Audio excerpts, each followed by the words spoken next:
my name is Stacey Couch. And I'm Trish Lemke. And we are the team that facilitates the Awakenings retreats. And we have two lovely ladies with us as well that participate. And today we want to talk about energy zones of horses. We have a demonstration for you in a little bit, but first we wanted to talk about the logistics of it and how it works. Right. So when we talk about energy zones, we're talking about actually the electromagnetic field that horses can feel and also that they emit. Their zones, people have them too, their zones are really much further reaching than ours are.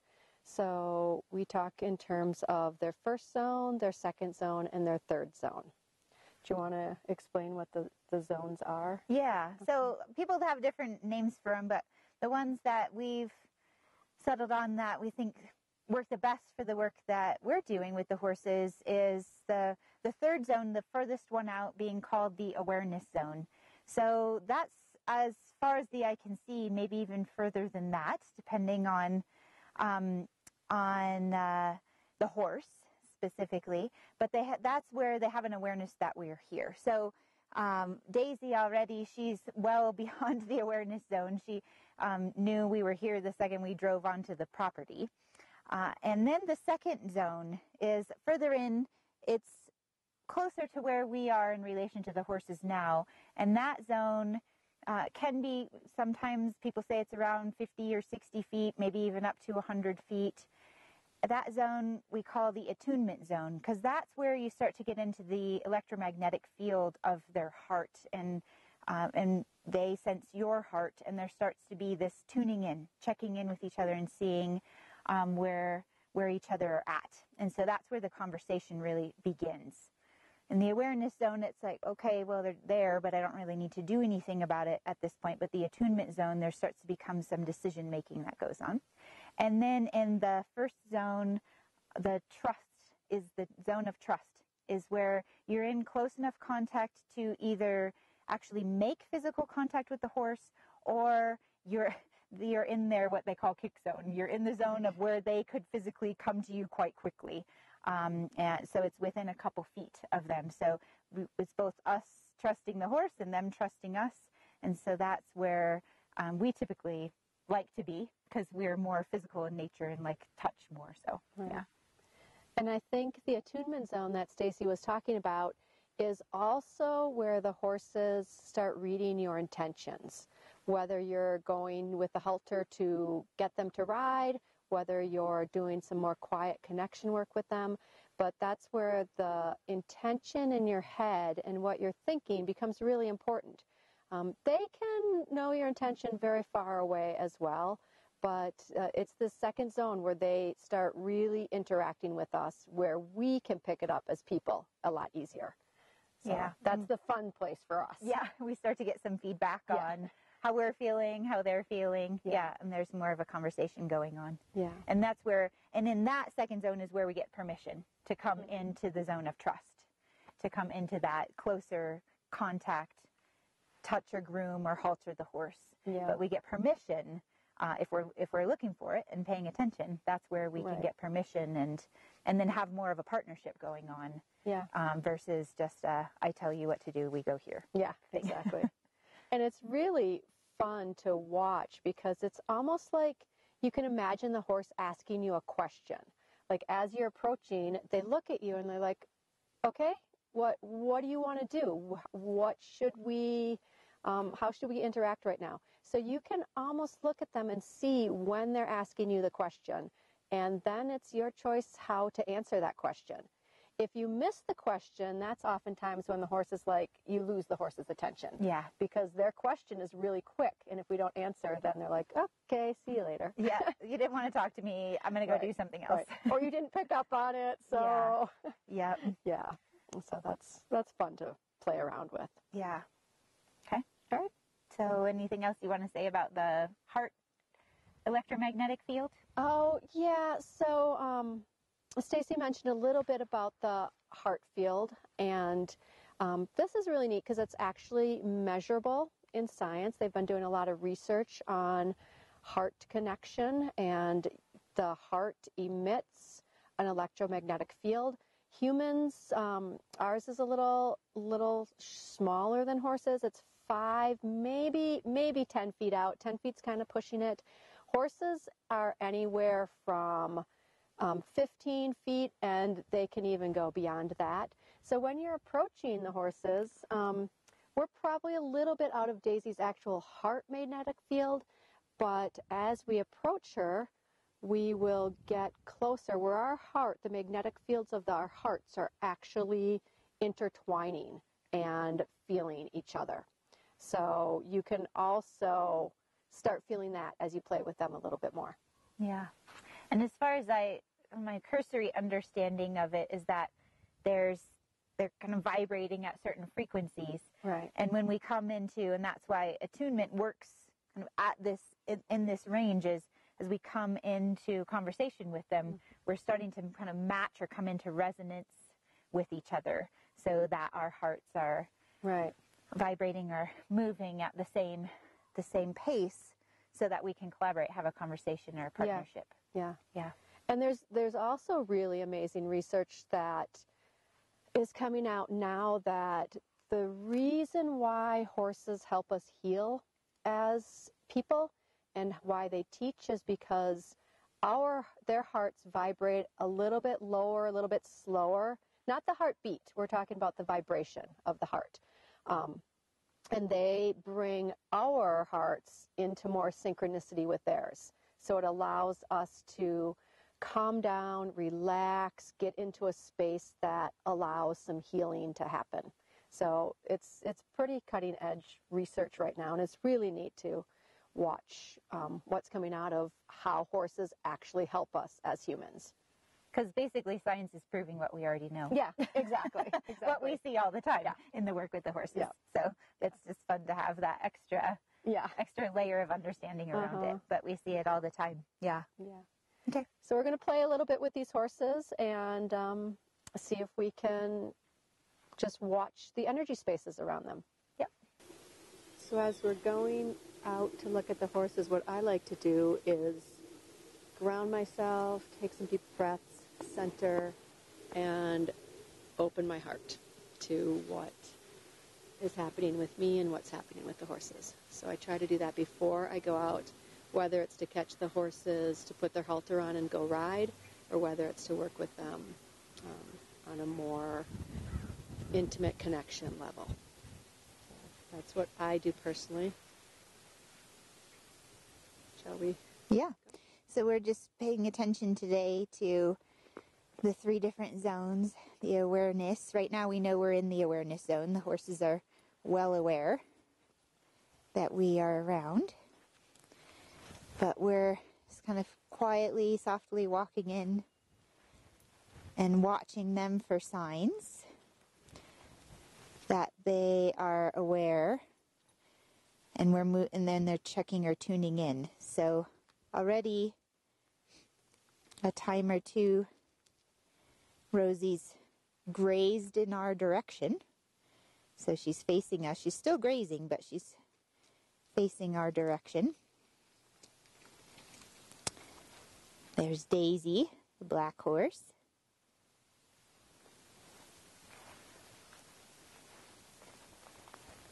So already it seems both of them are tuning into us. Would you say that, Trish?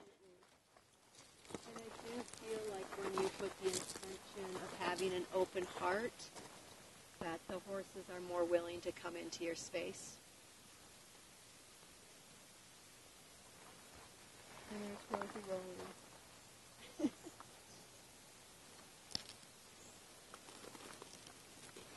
And do you take that to mean anything in this moment? Not necessarily, but it makes me smile. Yeah. I think an open heart, a light heart, humor, laughter, it's all the things that resonate with the horses to have them comfortable in our presence.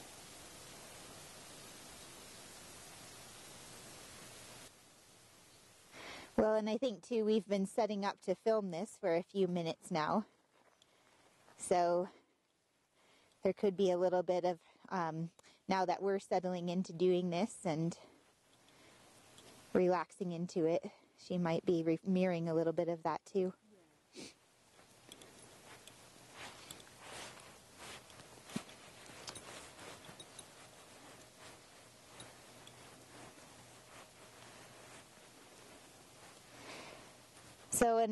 So obviously now we notice that she's moved away.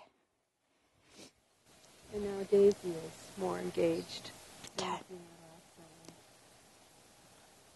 Walking towards us.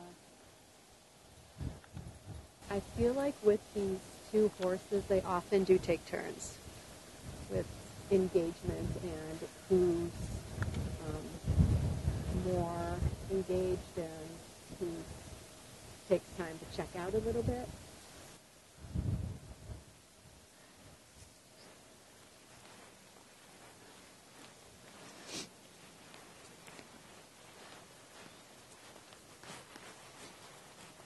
One of the things I see a lot, Trish, is when we're working with people, is that they seem to kind of take it personally, like, oh, the horse noticed me, and then the horse left. Right.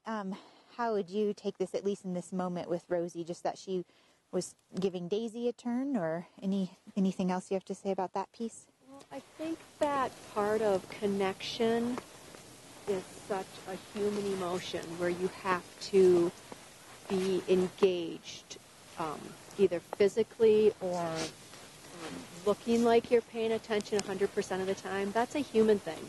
The horses can be completely engaged and aware without looking like they're giving us 100% of their attention. Yeah. So they're still aware of us. They're still engaged. Just because she walks away, and there she's tipping her head to us again. Just because she walks away doesn't mean that she is not connected with us anymore. So we as humans put our human perception on them of what that means and getting our feelings hurt because she doesn't want to be with us anymore, but it doesn't mean that at all. It just means she's a horse doing her horsey thing. Yeah. Well, and for humans, when we turn our back on someone, we can't see them anymore, so we shut them out of our visual field. But horses, since they can see behind them, oh, we just had an acknowledgement there from Daisy. So we're getting closer to her second energy zone. I betcha this is kind of her limit or some sort of boundary right here. Because it was very pointed how she stopped and looked up as soon as I crossed right here. Yeah. I was working with a horse once that between the third and the second energy zone, and all we had to do was lean up into their second, and he flipped his ear at us, and then we leaned back, and the ear went forward. Wow. And we leaned up, and they flipped his ear, and back and forward. So it's really subtle. They're cues, but they're giving us cues all the time. Of where we are in relationship to.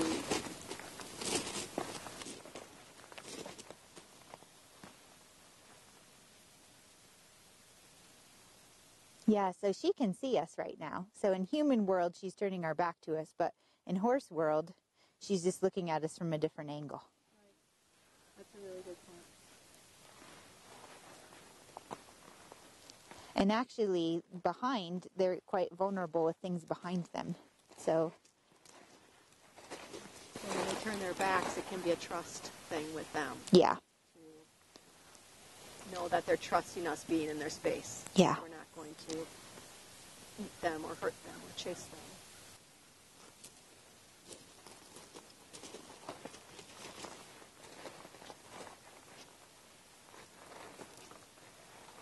Yeah, and I just noticed she's definitely like grazing away and towards, and some of that could just simply be there's good grass to the right and to the left.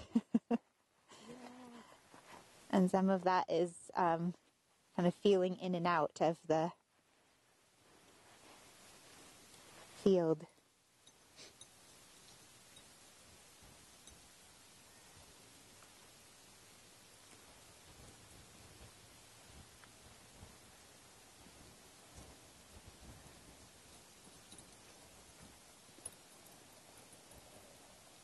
So when she turned and looked at us right there, I consciously, again, thought about my heart. I did a little heart opening because when you're in the middle of an activity, especially filming, I forget. I forget to be in my heart space. And so I just did a little check-in with myself, went and opened my heart, and she just turned her head. So again, it really is so subtle. But having the awareness of what's going on inside of you and the awareness with them, it's really becomes easier to pick up on their cues and what they're trying to tell you with where we are as humans all the time.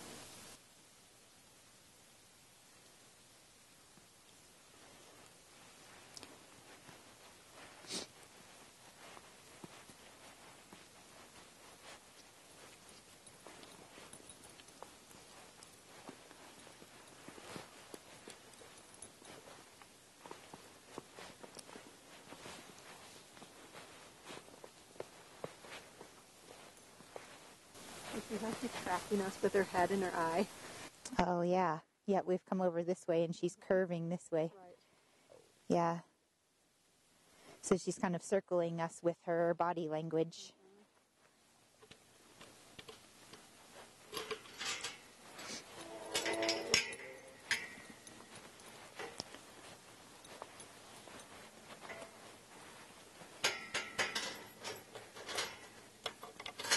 And we have some beautiful snow-capped mountains in the distance. We got snow yesterday, as you can see, a little bit's left on the ground. There we go.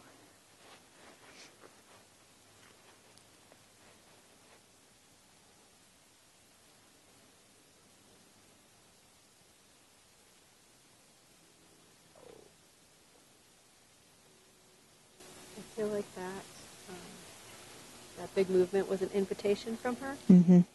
She saw us, she acknowledged that we were closer to her, entering into her first energy zone.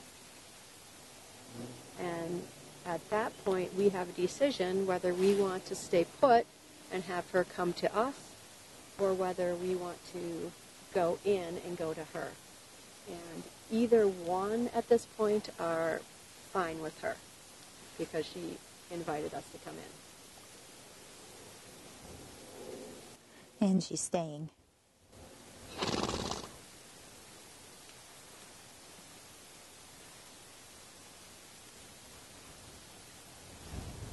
So within the energy zones, as you approach the horses into their first energy zone, it's this idea of consu permiso, with your permission.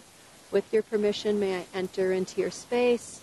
With your permission, may I touch you? May I come closer? So it doesn't have to be a verbal. It's all an energy exchange between you and your horse, and feeling what signals they're giving you as you're asking permission to come into their space.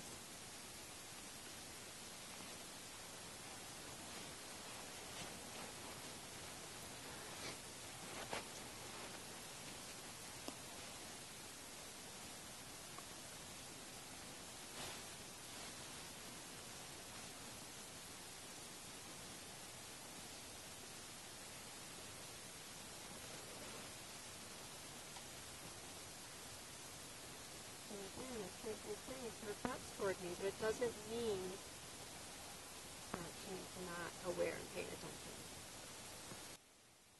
Or that she's totally given up on you.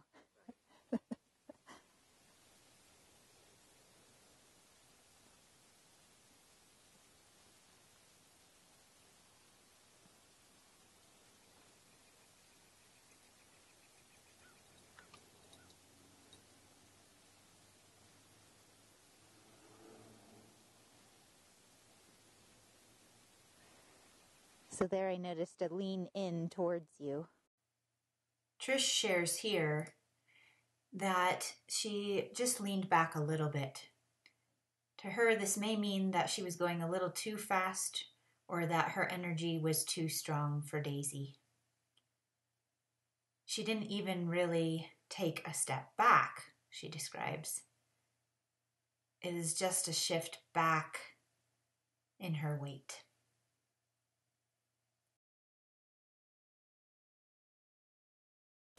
So even as you just stated that, then she really turned and committed. Yeah. So right here, Trish shares that she's opened her fingers a little bit more so she can be more open. And at this point, it's Daisy making the choice to enter into Trish's space. They're connected now in their electromagnetic heart space. Humans have an electromagnetic field of 5 to 10 feet, and horses have one that is 15 to 20 feet. So as you can see, Daisy is starting to edge in closer and closer. Trish is describing that at this point, there's really no right or wrong answer. It's all what you feel you want to do. So she could choose to walk up to her. She could let her continue on. There's really no formula to follow when you're working with the horses in this capacity.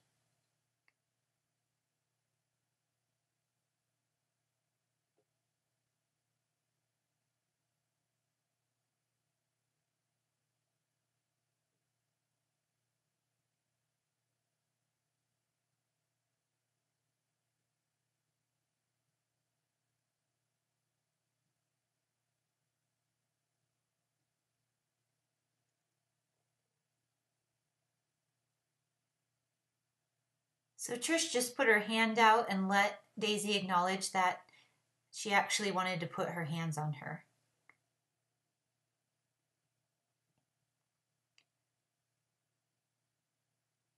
This type of connection, physical touch, while many horses do like it, it's more of a human thing. Trish likes to have her hands on the horses and be feeling them. But it's not necessarily as important for Daisy to have Trish's touch. Daisy feels connected energetically, whether Trish is touching her or whether she's not. But Trish is explaining that she personally feels more connected when her hands are on her.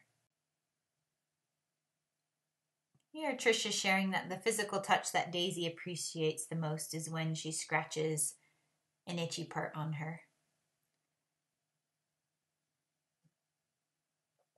And now, as Daisy starts to walk away, Trish explains that it's really interesting when you're working with a horse what type of story you're going to tell about how the horse is now leaving. She's saying, I had a great connection with her. I felt we were connected over here. And now she left me. Again, this isn't her leaving. In Daisy's energy field, the two of them are still very much connected. Daisy is aware of Trish there. And you'll see here in a moment that Daisy actually tips her head around towards Trish.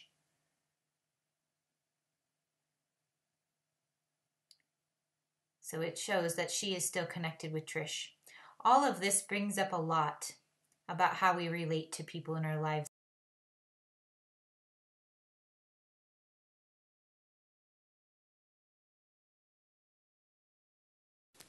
And she's curious about what this camera thing is. All right, she scoped that out. Now she can come be back with you. That was interesting, though, because you didn't give her anything, right? Right. You didn't acknowledge, really, that she was coming over, and you weren't saying, okay, I want to connect with you. Right, no permission. Yeah. She didn't do anything with that information. Yep. Yeah, so she read my intention of, nope, I'm not the one to interact with right now. And now Daisy's made a full circle around you too, which I always take to mean they're encircling you or embracing, bringing you into the herd when they make a full circle around. Now Trish is sharing that when Daisy is arching her body around her, Trish says she does feel protected. She feels like Daisy is watching out not only for her safety and the safety of the herd, but Trish's safety as well. It's just a very warm feeling. And now, as we start to talk about safety, it's interesting how Rosie comes to join us. Both Trish and I would like to thank you for joining us in this exploration of energy zones with horses. Obviously, there's so much more to explore, and this is just a taste of what you can find when you venture into the world of horses, while also keeping in mind intention, what's going on in your heart, in your soul, and also what's going on in the energy space between you and the horse. So beautiful how much peace and calm and connection can come from this time together with the horses. And we invite you to consider joining us at Morningstar Ranch, which is the same ranch that all this footage was filmed at in this video, in August. It's August 1st through the 6th in 2018. We still have a few spots left and would love to have you join us. Both of these horses will be with us, both Daisy and Rosie, as well as a handful of other horses. There is a link in the details of this video. You can click that link to go to the retreat page and register, or contact us for more details. We're glad to talk to you about it. It's a wonderful experience, a small group of people. We have a personal chef there, and of course the horses right out our doorstep, right out our windows. It's a beautiful, restorative, magical time, and we really hope you join us. Have a wonderful day.